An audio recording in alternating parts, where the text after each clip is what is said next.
Good afternoon. This is going to be a little informal and kind of go with the flow.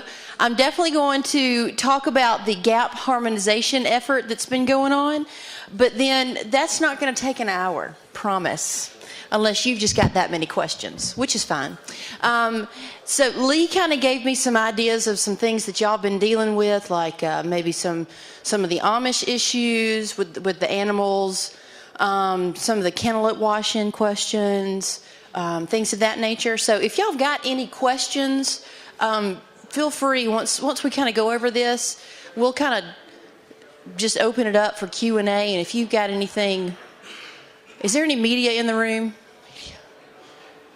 We good? See, we can have an open discussion. It's fine. It is fine. So, but as he said, my name is Beth Oleson. I'm with the Georgia Fruit and Vegetable Growers Association. And I've been doing this for a little while. And I would say up until this year, I have been on a farm. If I had to average it out, I would have been on a farm or in a field about that might be stretching it, but I'm going to say 200 days out of the year just because it sounds real good. Bottom line is, I understand what you've been going through. One of the things that I did before I came to the Georgia Fruit and Vegetable Growers Association was work at Island Tomato Growers in Charleston, South Carolina. And I was, quote unquote, the marketing director. But as you all know, when you have a co-op or a small organization, which is what this one was, it's all hands on deck when the season is in. And it was 90-0, baptism by fire with wage and hour and with ICE and with a food safety program. So I get to understand all of that from a farmer's perspective. And I give glory to the Lord because there is no way that I could have done this job as well as I have unless I had gone through that. So with that, let's move on to the gap harmonization and talk through that. Again, if you've got any questions, please feel free to ask. You don't have to wait until it's over. And then we'll kind of move from there. Does that sound okay to y'all? All right, good deal. So back in 2009, a group of us from the United Fresh Produce Association, which is kind of the national group of organizations or national association. We've got the state with Georgia, state with Tennessee Fruit and Vegetable, and then United and PMA are kind of the national organizations. So they've got a food safety and technology committee that I've been on and very active with. And with that, we actually had a group of us got together and said, this whole audit sprawl has just gotten ridiculous. As Alan shared earlier, a group that had 37 audits, ridiculous.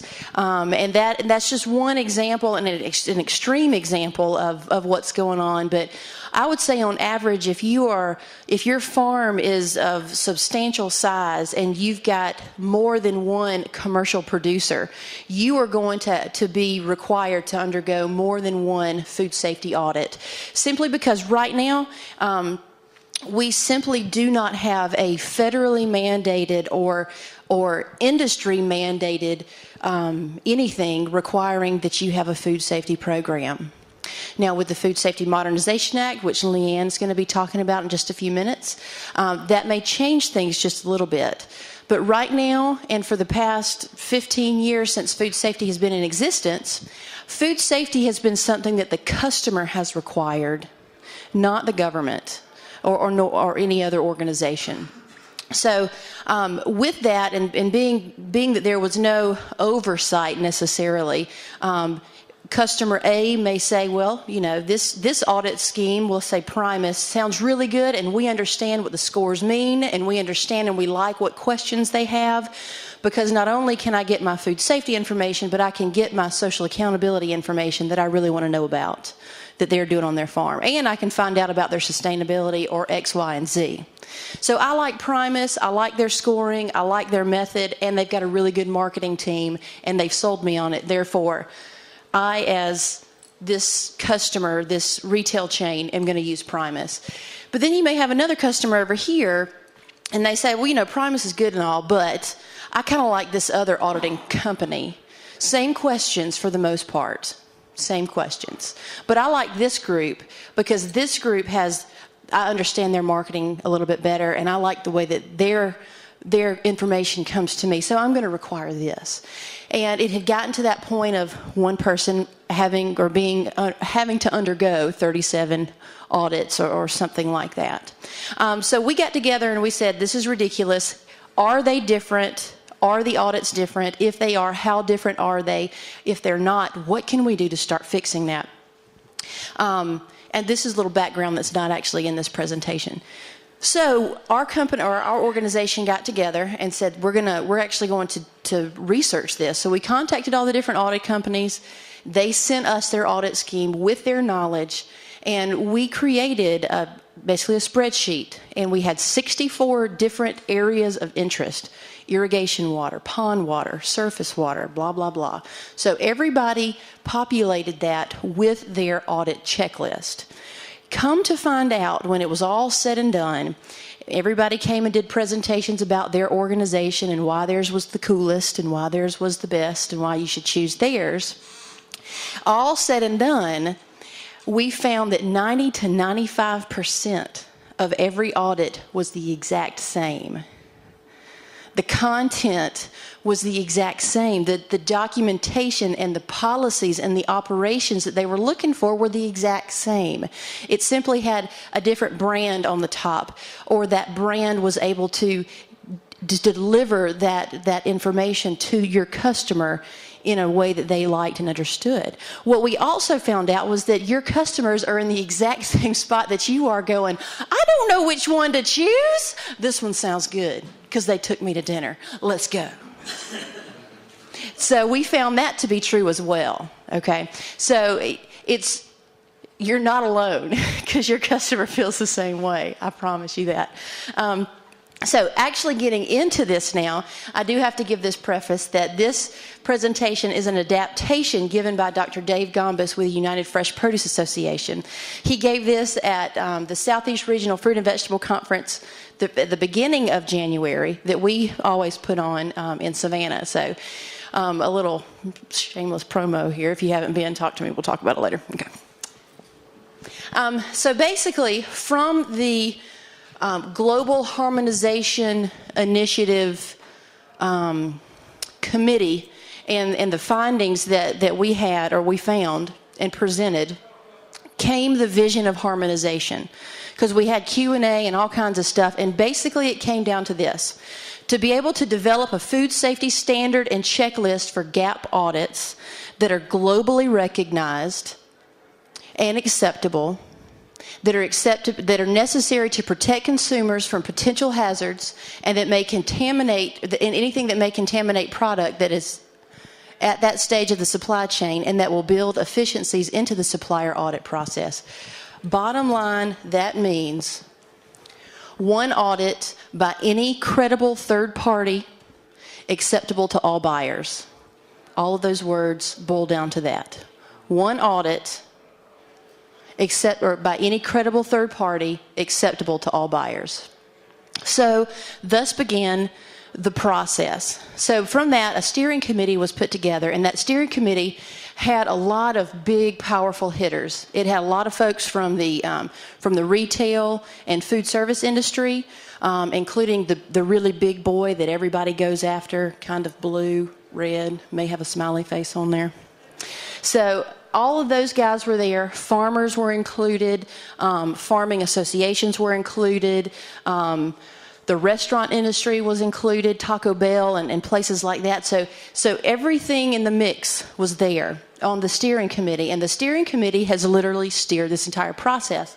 From there, they decided that they needed an operations committee, and then that operations committee and the steering committee came together and said they really needed a technical working group, because even though they may be the CEOs of all those organizations, they don't have the knowledge base. So they came together and created the technical working group, which their whole, and I was on that group, the whole point of the technical working group was to be able to take all of the different food safety checklists and put them together, not to change them, but to literally harmonize them. So if the word was not in there, we did not include it into the actual audit. This was a very long, sometimes painful process. We became best friends with people who lived all the way on the other side of the earth that ate different than you did, you know. It's one of those things. But we spent a lot of time together following this, talking about it, reading about it, and we would have 3-hour conversations about one phrase when it came to irrigation water. The whole point was to come up with one audit that would be acceptable to the buyers, that would work on the farm, that would be acceptable to food service and the restaurant industry, so that everybody could be happy with it and it would work and it wouldn't create additional work and stress. So that's what we did. From the technical working group, then we went into the pilot program. Okay, does this work and are any changes needed? From there, the operations committee kind of took over and said, okay, we've got this standard. What in the world do we do with it now? In looking at this whole process, there's really two pieces of it. There's the checklist, which is what we developed, and then there's more of the audit scheme and the ownership. We didn't touch that. We simply dealt with the actual checklist. And then it went to a calibration committee of auditor trainings and dispute resolution. So, getting into it.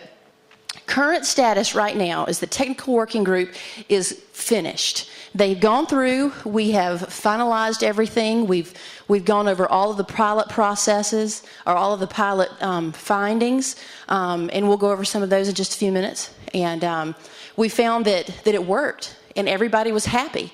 And we did it on small farms, we did it on large farms, we did it on multi-veg farms, we did it on single commodity farms. We did it places that had pond irrigation, places that had well irrigation. So we tried to span the entire commodity industry as well as different places across the United States.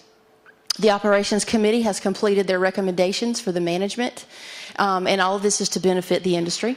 The calibration committee has been put together, and the calibration committee is auditor training to make sure that everybody's on the same page. So when you read the question and I read the question, we understand exactly what we're looking for, and there's no drift and there's no misinterpretation. This calibration committee has also been put together for real-time interpretation of the standard.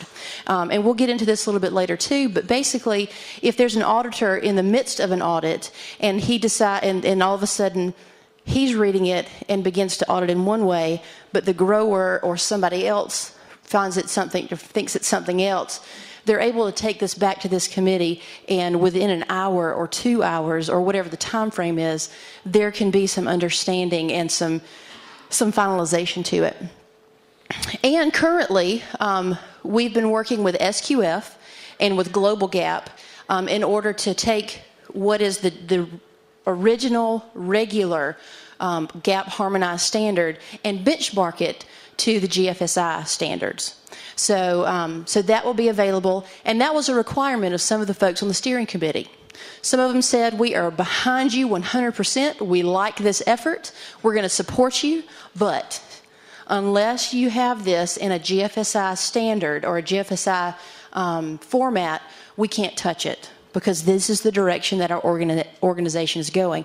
And they have stuck to their guns. So because of that, we're now able to, we're about to be able to actually offer that. So here are the pilots that were actually done.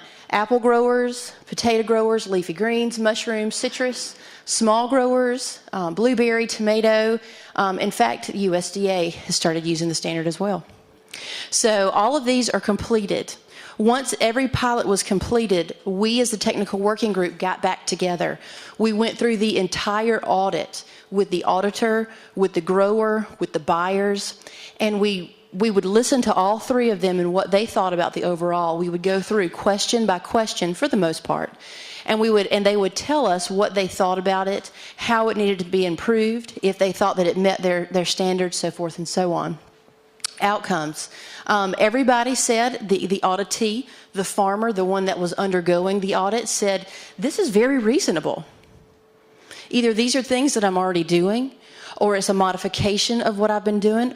In some cases, it is not as excessive as some of the things that they're being asked to do. So it's very reasonable. From the auditor standpoint, they felt like they felt like some adjustments needed to be made just to reduce vagueness and opportunities for misunderstanding. But all in all, it was a complete and auditable document. The customer, the retailers, they felt like it was very similar to the auditees. It was very reasonable. They felt like it could work. And I'll talk about that a little bit more. Basically, all the comments were considered by the technical working group in the finalization meeting. And to answer the gentleman's questions earlier, we now have a gap harmonization that is already here and ready to be used. And so now it's kind of up to the industry. So if you've got a customer who is asking you for X, Y, and Z, or 1 and 2 and 3 and 4, it's okay to tell them, hey, we've got this available. Because so we're trying to get the word out to the industry. This is completed. You can now start asking for it. Most of them have a third-party auditing company. The majority of those third-party auditing companies know about it, have accepted it, and are ready to perform it. But just like anything else, until your customer tells your third-party auditing company, this is the audit that I want, then it's not going to be performed. So it's going to be kind of a grassroots effort as well as a big marketing campaign from our end to really get the word out and to really start pushing this. Okay, so the question becomes, who owns this thing? Because it's a standard. It's just a checklist. And so, if United is the one who's got it, what's to stop United from doing whatever they want to it? Well, United serves as the secretariat. And that's, kind of a European term. They're the secretariat. They're the one who just kind of oversees it and makes sure that everything is status quo. They're responsible for the standard policies and maintenance, coordination of support committees, communication through the website, and point of contact for any questions. And that's questions from the auditee standpoint, from the auditor standpoint, or for our customers' standpoint. The industry is represented by the technical working group, and that membership remains open. I'll say this is one of the neatest things about the technical working group is that it wasn't a closed door. Every time we went somewhere, there was a huge invitation that went out. There were farmers that were represented there. There was a group of farmers that once they found out about it, usually the second or third meeting that we had, they followed us around the nation because this thing moved. We were in Atlanta, we were in Savannah, we were in Florida. We were in Chicago, we were in Texas, we were in California, we were in Seattle, Washington. So we were all over the place. So it was a huge time commitment and monetary commitment from a lot of the organizations that we work with. Okay, managing how the standards are actually used by the auditing organizations. This is the part that we're kind of leaving to the industry. Official versions of the standard are available on the United Fresh website. Once you go, the standards have to be used verbatim. There can be no changes.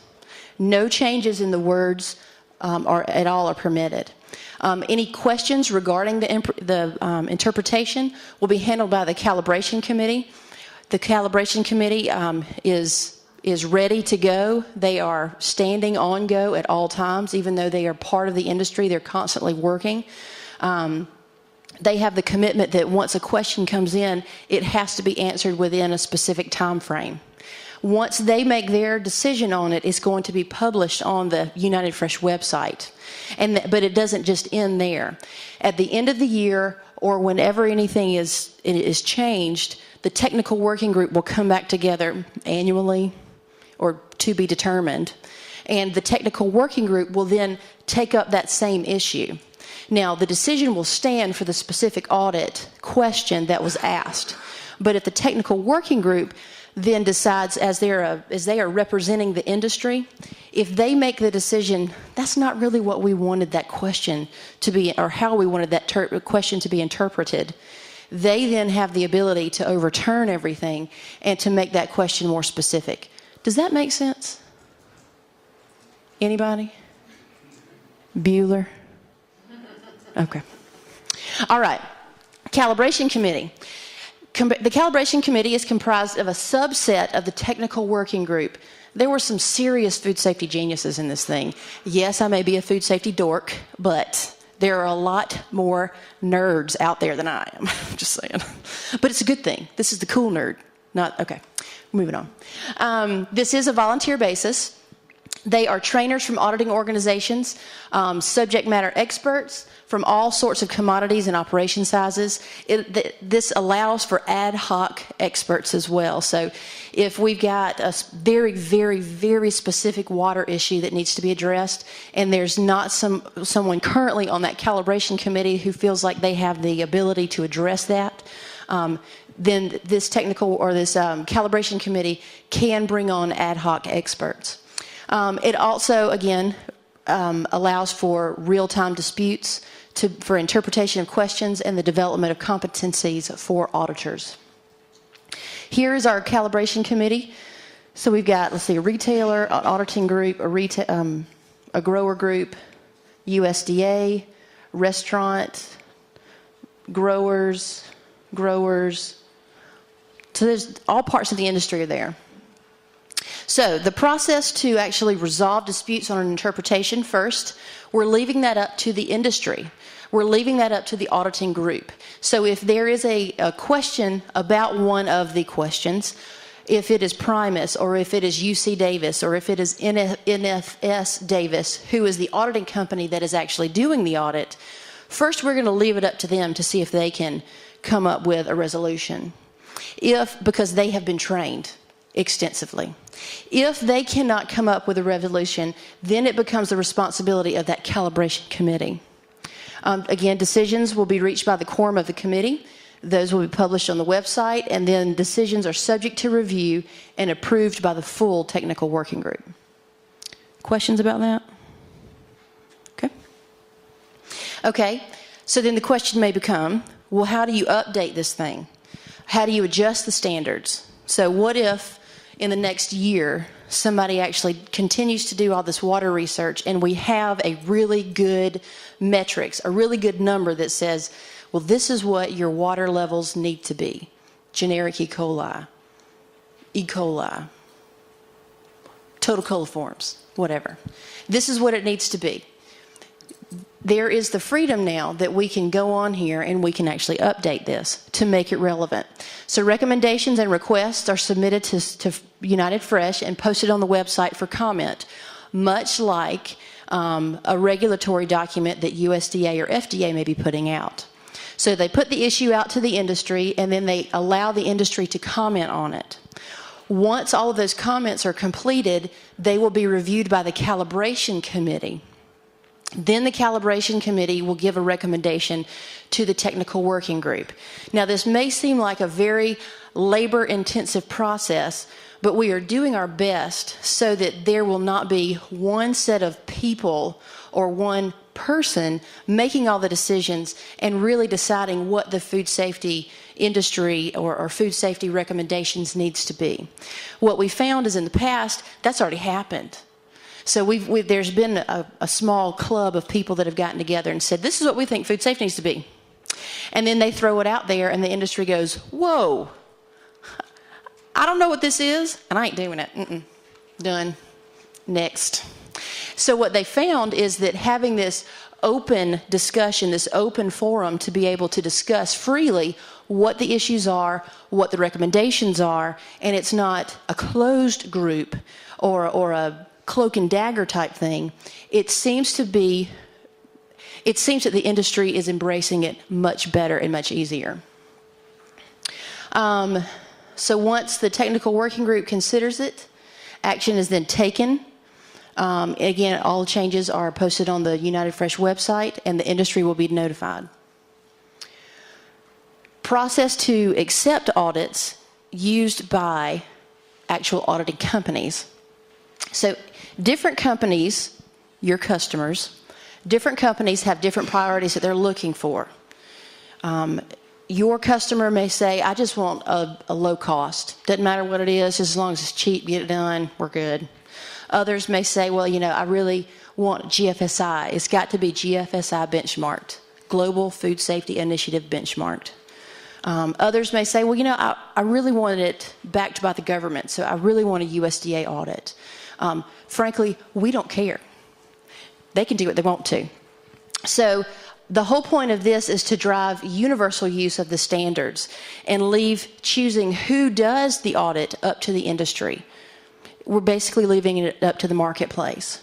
All groups that use the standards must comply with the terms of use. Again, that's use verbatim, not being able to change the words. But there's no charge at all for anybody to use the standard. Globally recognized. Again, we had that group of people saying if we're going to use it, it has to be GFSI benchmarked. So we have come together with Global Gap and SQF. Both of those are going to be able to be used or going to be able to take that through the GFSI scheme that they already have set up. It will be a little bit different because we'll have to allow riders. And a rider is literally, here's the audit, but it's not exactly everything that I need. I need these other 2 pages worth of information too. So that those 2 pages are considered a rider. So in order for what our standard is to be GFSI benchmarked, we have to literally take this and add some riders to it. Buyer-specific riders. How many of you have buyers that have riders on your food safety? Anybody? Okay. A lot of times what we're finding, Costco, great example. Not the only one, but just a random example. You may go and have a Primus or a UC Davis or any food safety audit performed, and it's for a specific customer. That customer, such as Costco or Walmart or Kroger, may then say, okay, this is really good, but here, audit company, here's another page worth of questions that we really want you to ask. Or the random... The Primus or the UC Davis audit may not have a specific water metrics or a water level that they want you to meet, but their rider, that customer set may say, I really want their sanitation level to be at 100 parts per million or 200 parts per million in their wash water. I don't want it to be random. I don't want them to be able to set their own limits up. This is what I want specifically. So that may be on the rider. Does that make sense? Okay. So, specific rider specifications or specific buyer specifications are already in existence. And it was going to be impossible for us as a technical working group to be able to stop that. So, because they already exist with many, many other audits, there's no way we can limit that. Because it's just going to chase those buyers away and it's not going to work. What we are doing is encouraging your buyers to either eliminate the riders or bring them to the technical working group and let us look over those. And if it's something that needs to be included into the standard, we're definitely going to look into that and see if it's something that needs to be done and can be done. Again, we encourage the use of riders as a specification, just like the sanitation example that I gave, to be verified separately rather than repeating a full audit. There was an example given earlier that, was it Bilo? There was a grocery store that had their own food safety people come in. It was not a paid third-party audit. And that's what we're finding a lot of too now with the audit fatigue, as we like to call it in the biz. You now know the lingo, audit fatigue. So what we're finding though is that, again, they're asking for the exact same paperwork, the exact same documentation, the exact same SOPs. They're wanting to talk to the exact same people, but it's your customer, and you're not going to say no to your customer. So instead of it being the exact same thing over again, just give us those very, very specific things that you're looking for, and let that be your rider. So where are we now? So these are a handful of the retail and food service organizations that are now using, accepting, and even in some cases requiring the global or the GAP harmonized audits. Ahold, Burger King, C.H. Robinson, Costco, Darden, Kroger, Yum, Dixie or Winn-Dixie, Wegmans, U.S. Foods, Cisco, SuperValue, PROAC. Just because their name is on here does not necessarily mean that your buyer specifically knows about it yet, though. That's one thing that I'm finding. Because there's the mothership of the home office, and then there's everybody else. So the information from the top to the bottom, as you very well know, sometimes it trickles slowly. So if you're selling to one of these groups, please be sure to contact your buyer. Ask them about it. If they don't know about it, ask them to go to their food safety director or whoever it is at the home office that they need to talk to and find out if it's something that you can use. Yes, ma'am. Okay, I'm sure this is obvious to you, but I am confused about the global aspect. Now, is this what you're talking about, the global, is that the same as what they were saying, a global audit? No, it is not. Good question. Okay, so the question was, she's confused about global. She's wanting to know if what I am talking about is global and if it's the same thing as what was discussed earlier as a global audit. And the answer is it is not. They are separate audits. And I apologize if I've confused you. Well, the thing is that I do not understand why if we have to put extra SOPs and all that, because other countries don't have what we already are living under as mandated, why that should affect us at all? Why is that just not an NA or an already taken care of by the government, you know? Okay. Let me address... I want to make sure that you're not incorporating all those extra things. No, we are not. Let me address the first question, and then let's get to the second. Sometimes my memory's bad, so you may have to repeat that. Okay? Maybe. Okay. So the first question is this gap harmonization the same or different from the global audits that we've been talking about? The answer is they are different. This is the gap harmonization effort. And it's got a name this long, of course, because there's nothing easy. But basically, they're calling this gap harmonization. And that's where we took all the different audit questions and checklists, and we combined them into one. Okay? So that's gap harmonization. On the other hand, we've got the GFSI benchmark, which stands for Global Food Safety Initiative. Here's the backstory on that. You may want to pull up a seat. So, with GFSI, a bunch of folks over in Europe came together several years ago, and they're basically doing what we're doing, or they did what we're doing and said, and they're a bunch of buyers, and they said, we are all organizations that are buying from these people, but we're all asking for the same information, but we're all using different organizations, and we're killing our supply chain. So how can we make this better? So they came up with a list of standards, and it's basically literally standard 1, standard 2. It's not a checklist. It's not an audit. It is a standard. So Primus, UC Davis, BRC, SQF, all of these different auditing organizations took their checklist, their audit checklist, and then their audit company and how they run things, and they benchmarked it against those standards. So, for example, if there are 10 standards, I have no idea how many standards there are, but if there are 10, they would take everything and say, how do we compare, where do we match up, and where do we meet standard 1? Where do we fall short? Where do we meet, and how are we doing on standard 2? Where do we fall short? So forth and so on. They then go back and say, these are all of our deficient areas. Now, let's go back and let's decide, okay, is it worth our time? Are we going to incorporate what we need to incorporate in order to meet this standard, or are we just going to walk away from it? Well, now we're at a point where everybody's saying, I want to meet the standard. So Primus, for example, has their Primus GFS audit. So they have the regular audit that we all know and love, and now they have the GFS version of their audit. And basically, they took everything that they were deficient in and just added it. They didn't take anything away. Now, some of the differences to keep in mind with GFSI is that it is of European nature.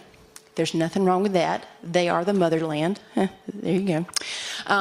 But then on top of that, they have a little bit different point of view than we have had for a long time.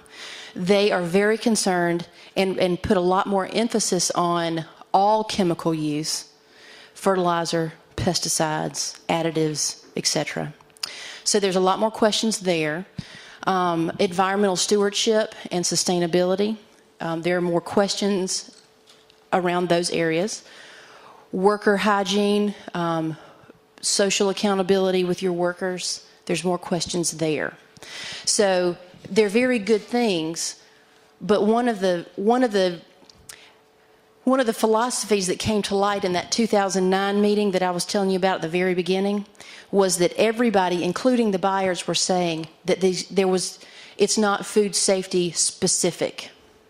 It's food safety and this and that and this and that.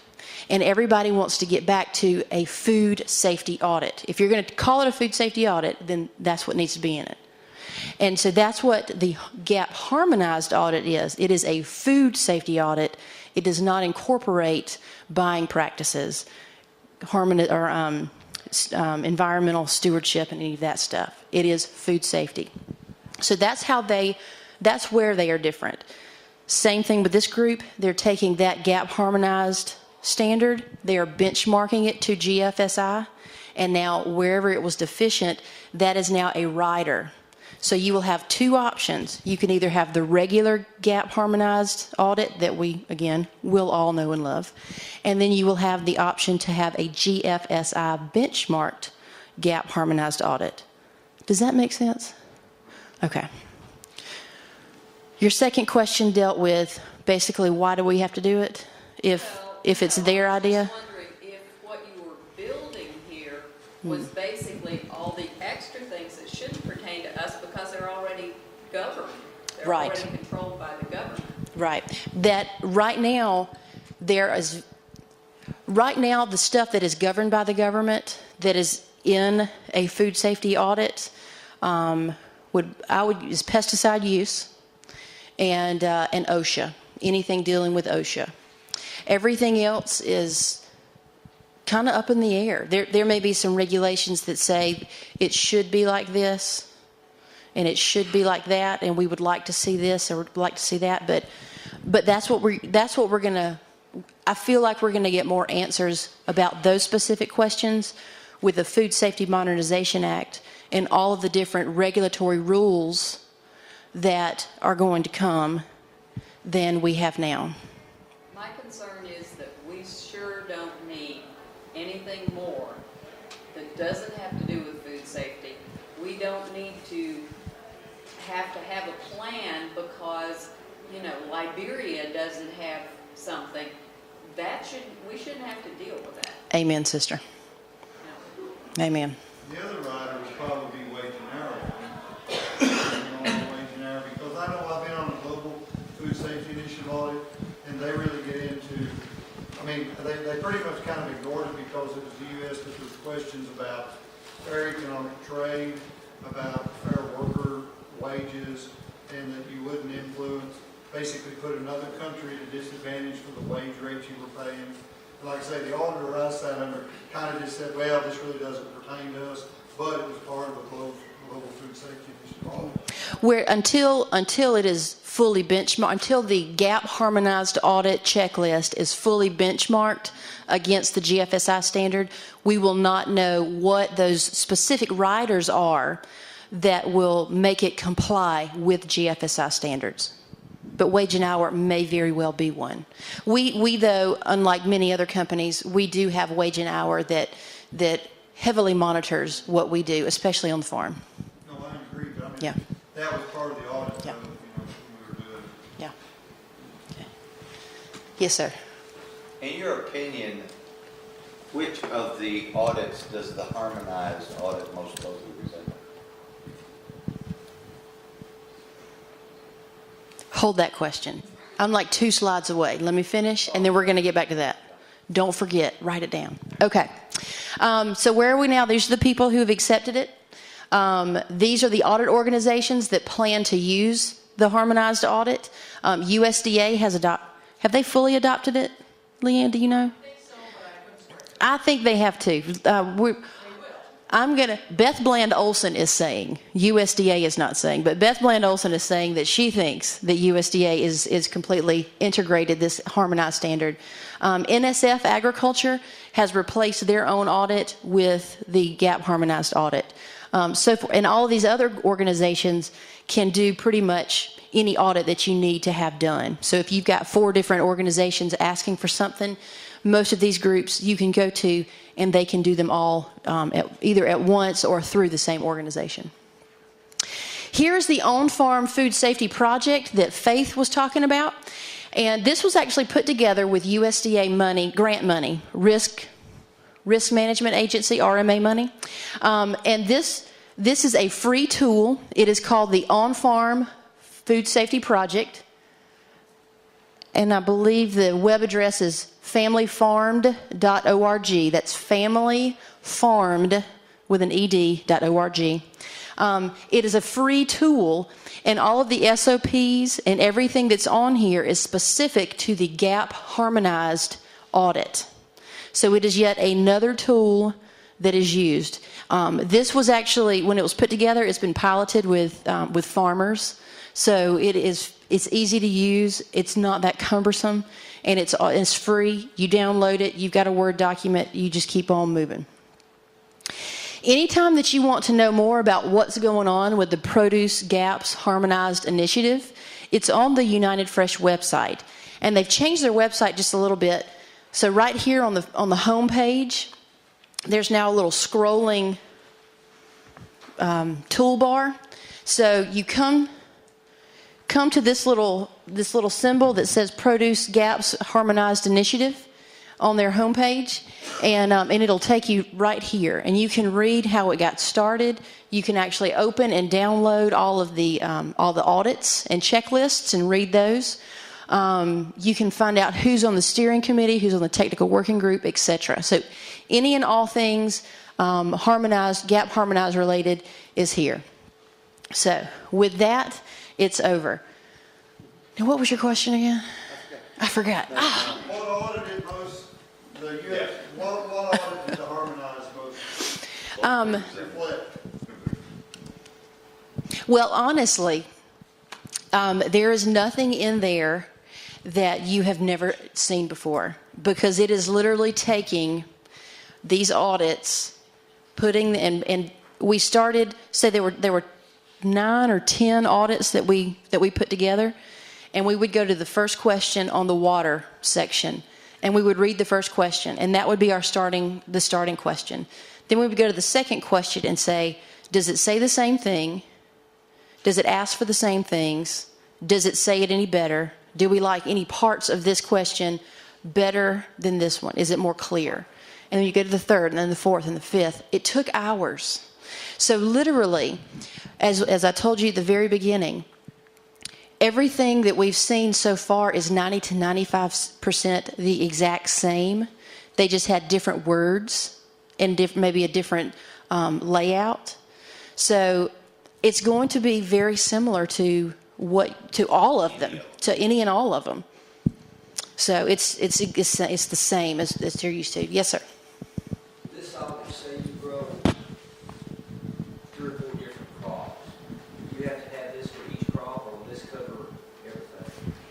Good question. The question was, if you grow multiple crops, will this be able to suffice? Could you do it for one? The technical answer is that it should, but it all goes down to the customer. And as we have seen over the past, I'd say at least 2, maybe 3 years, your customers are now wanting you to have a food safety audit for every commodity, depending on the type of commodity, for every commodity that you're growing. That is not the industry requiring that. That is not the government requiring that. That is your customer. What I have seen to kind of give a good guide for that is if you've got a multi-veg operation and you've got a whole bunch of stuff coming in the spring, and you're processing those at the same time, they're coming in, you're packaging them, you're sorting them all at the same time, all of those can be under that scope. And then if you've got a fall crop or a winter crop, then you can have that scope. So that may potentially, not always, food safety is so gray still. There's not a lot of black and white. But potentially that could be 2 audits because you've got 2 different operations. Something else to think about is if you've got something like onions, again, Beth Bland, Vidalia onions, it goes together. So if you've got onions, which is a completely dry process, and then in the spring you've got collards, which is a wet process potentially. So you've got 2 completely different types of processes. They're going to want audits on those different processes. So the answer is it depends on your customer requirements at this point in time.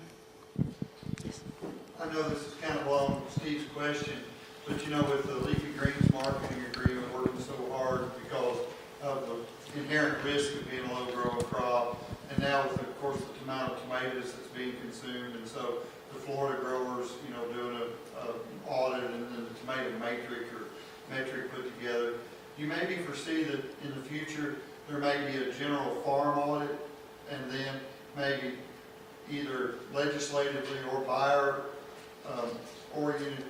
If you grow tomatoes, you're going to do a tomato metric because that's your main commodity, especially high risk crops. I guess Right. is what I'm getting at. Okay, so your question is, do you feel like I perceive that we'll have an overall farm audit, or do you feel like we'll go more toward the commodity specific audits? Or a combination of the two. Okay. I think, and Leanne can speak to this as much as she can. I'll give this preface. Leanne is involved in the writing process of the Food Safety Modernization Act and the proposed rules. So she has a very distinct box in which she can do her tap dance, and she cannot go out of that box. I can. So, but she knows exactly what's written down. I don't. We met with the acting director of CFSAN, Center for Food Safety and Applied Nutrition, ... And this was back in August. They have been working very hard to be very transparent in what they're doing and in how they're actually molding and writing this thing. But as much as they can tell us, we're not going to know what's going on until the proposed rule comes out. And remember the rule, it is proposed. It is not written in stone. Okay, so when that proposed rule comes down, this is kind of getting off the subject, then I'll get back on. We need you as the farmers to be aware of what that rule is. And I know you got 1,000 things going on, but you got folks like me and Annette and Alan and David Lockwood and Lee Greer and everybody else in your Tennessee Fruit and Vegetable Association that needs to know what that is. And they need to be telling you what's in there and what it says. And then we need to know from you, is this okay? Does it meet everything that it needs to meet? Is it covering some stuff that has no business being in there? If there are specific metrics that come out, and when I say metrics, specific numbers of the very specific things that they want you to do, is it reasonable? Is that something that you can do? How is it going to benefit? How is it going to hurt your farm? So we need to know from you, because I would say this, and I realize that I'm about to put my foot in my mouth, and I apologize ahead of time. I realize that I may be a little bit younger and not have gone around the block as some people in the world have. But I can definitely say with assurance that I really feel like we have an opportunity to actually help create and mold and give some direction, because FDA and USDA, they're actually listening. They're actually listening. Okay. Now, to get back to your question, when I met with them, a small group of industry people, everything that we've always done is commodity specific. Commodity specific guidelines. Tomatoes, lettuce, leafy greens, and melons are the top three. They threw a curveball at us, though, and they said that they were thinking and kicking the ball around about going away from commodity specific and going to agronomic practices, meaning, for instance, irrigation. So if you have an overhead irrigation from surface water, that may be considered a high-risk agronomic practice, versus if you've got drip irrigation out of a well, that may be a lower-risk agronomic practice. Multi-veg guys love it. Let me do this one audit. Yes, put those out there, because I can do one audit, and you're not just auditing my commodity, but you are auditing my farm and my practices, and this is awesome. The apple and citrus guys hate it, because apples are a low-risk commodity overall, but they have to use overhead irrigation for freeze and frost protection. And a lot of times, Sometimes they're using a well, sometimes they're using a well fed into a pond and they're pulling out of the pond. Sometimes they're just using a pond or a creek. So now this relatively low risk commodity is going to be associated with a high risk agronomic practice.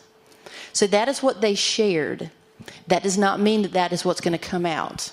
And everybody around the room had their fair share of saying, well, you know what this means.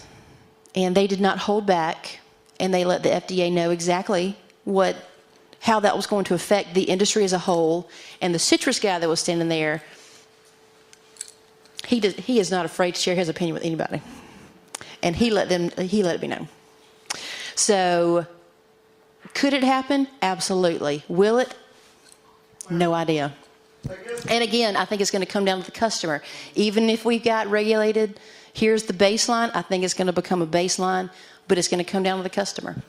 I guess my concern is, I understand agronomic issues and going to an overall audit, but it's going to be back to if I'm a multi-veggie grower, I've still got to have harvest procedures. Yes. And you're going to have it for each crop that you harvest, how you handle it, how you wash it, how you pack it. Yes. And so I still see an overall working, but you're still going to have commodity-specific sections. I would agree that even if you went to a farm audit, you will still have to have some commodity-specific sections, agronomic practices and handling practices. How are we doing on time? Awesome. Wow. I got one more question. Talk to me. There's one thing that's been missing from all the stuff, and I've been told that they didn't participate in the harmonization. And will they when it's all said and done, and that's Primus?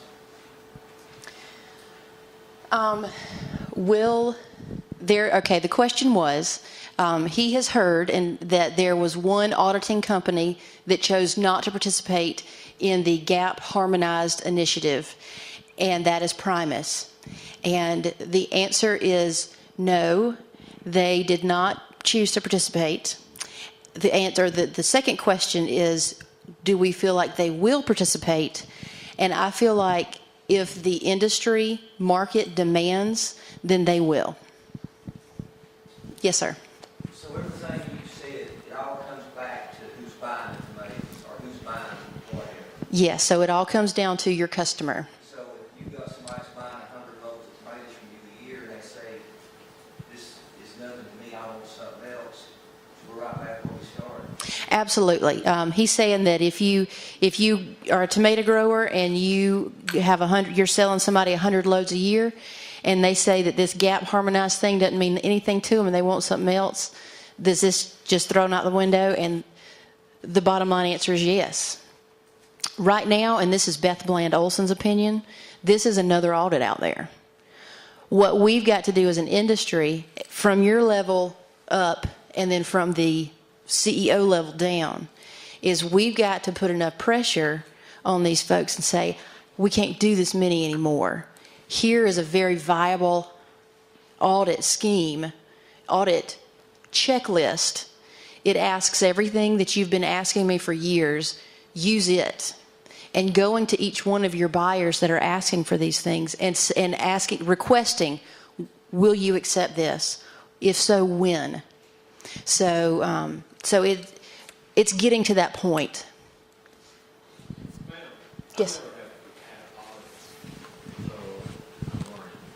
My question is, if I contact USDA going to get an audit, is this just an audit that I can ask for among their standard tomato audit? They got their own, you get different choices, and this is one that I might choose? Yes, so he was saying that he's never had an audit before. So if he were to call somebody like USDA, is this just one of the audits that they perform? And the answer is yes. Same thing with Primus. They have their audits, but they can perform the tomato audits. They can perform this GAP harmonized audit, so forth and so on. And I would just contact my customers and see whether this is one that they would use. That's correct. Anytime I do, again, on-farm consultations all the time. And inevitably, somebody calls and says, all right, my customer calls. They said, I got a third-party audit. What does that mean? I'm calling you. All right. So what do you grow? who are your customers that are asking you for this? Because sometimes, the majority of the time, just if you tell me who that customer is, I can tell you what their specifications are going to be, just because I've been doing it. But bottom line is, going back to that customer, if you've got multiple customers that are now coming to you and asking for that, it's going to each one of them and saying, okay, you've set a third-party audit, and that's well and good, but is there a brand? Is there a scheme that you are specifically asking for? And if you get 4 different answers, well, hey, did you know about this Gap Harmonized initiative? Have you read it? Does that suffice? Or go into the rest of them and saying, all right, look, guys, I got 4 of y'all. You're all asking for the same, or for the different things. I'm going to do this. Is that okay? And kind of going from there. Other questions? You go ahead. You got it. Come on. Like you just said, USDA, so if USDA accepts this, Oh, the USDA has accepted it. but it's not their own audit. That's correct. So like we had a customer last year that wanted to be USDA certified. So they said, if USDA accepts this, Oh, the USDA has accepted it. but it's not their own audit. That's correct. So like we had a customer last year that wanted to be USDA certified. So they said, for us to be able to buy your tomatoes, you have to be USDA certified. So which one do we get? USDA certified. In order to be, and I'm going to look at you even though you may not have the answer. So the question is, if you've got somebody that's asking you, you've got to be USDA certified, and if this is not their only audit, which one can you do to be USDA certified? It is my understanding that if the USDA performs the audit, no matter which audit it is, that they have approved that you are going to be USDA certified. I just got the thumbs up. Let me add one more thing, then, just Add one more thing. clarity. I'll check on this before y'all finish your conference, so I can get back to my folks in Washington to ask this question. But it is my understanding that you're gonna end up getting we've transitioned to utilize the harmonized gap audit, so that it's gonna be one of the other choices you can make. That's my understanding. I'll get clarification on that, or definitely get it on here. And we were playing on the website last night, and you all got the harmonized audit up there. Yeah. And so, I'm hoping that's what we can use. Great. But you would have to ask for it, right? I think right now, today, you would have to ask for it. But it is my understanding in all of these technical working group, and this is, again, Beth Oleson's understanding, that they are transitioning, that the Gap harmonized audit would become their standard. And that's one thing that Leanne is going to be checking on. We good? Chris? All right, there we go.